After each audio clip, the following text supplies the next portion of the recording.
And welcome to another edition of Frankly Green Bay. This week I'm bringing back my good friend Mr. Paul Evenson as he stars in The Wake of Johnny Blood, a brand new production by Let Me Be Franks. Here's Paul.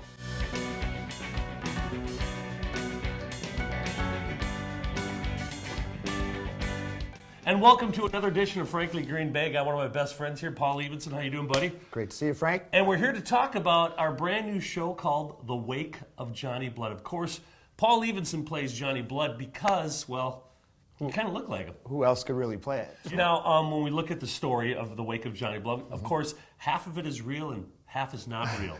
Now, we take it to the story of the famed, when he stopped the railroad track, when a girlfriend stopped the train so he could get on the train to get to Hawaii. Tell me what happens after that. In our story? Yeah. In our story. In our story, we kind of take it a little different direction.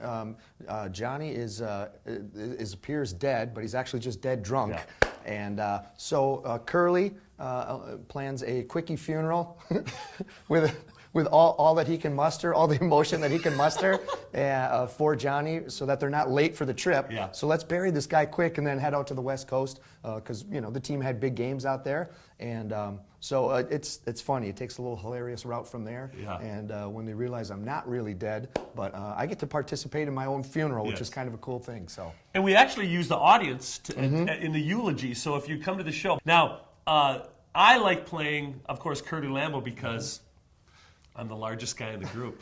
But no, I mean, you have a lot of the characteristics just kind of naturally that Curly did as a leader of that football team, and I think that's, Yeah, I'm a huge that's worth jerk. explaining. Is that what you're trying to say?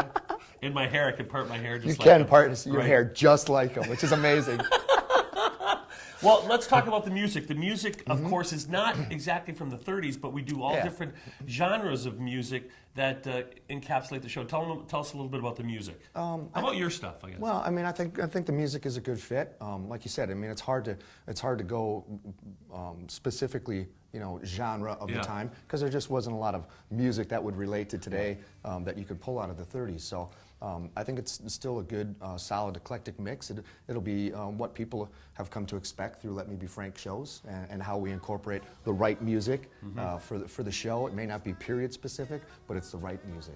Of course, we have other characters in Let Me Be Frank, this show from Let Me Be Frank. Of course, my wife, Amy Reamer, plays Sue Wallen, who was I guess, the leader or the head of the Astor Hotel at that time, and loved Johnny and Curly. And also, Casey Corrado plays a vixen. Yes. That's quite the role she has. Yes. And then my brother. She's the one that gets me in trouble. Yes, she's the one. Calhoun, and of course, Pat Hibbard plays George Calhoun, and my brother Mike Hermans plays the bartender slash insignificant character. That's what we call him all the time.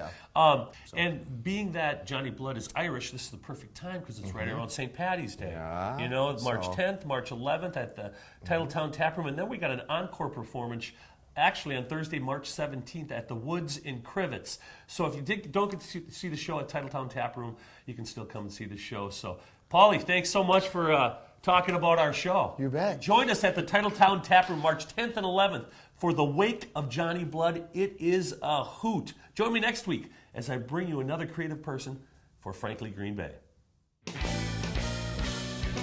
You're the only second guy that I've interviewed twice. Did that make sense? There's a lot of twos in there. There's a lot of twos. Hopefully double negatives. that's not what you're not saying I'm number two, are you?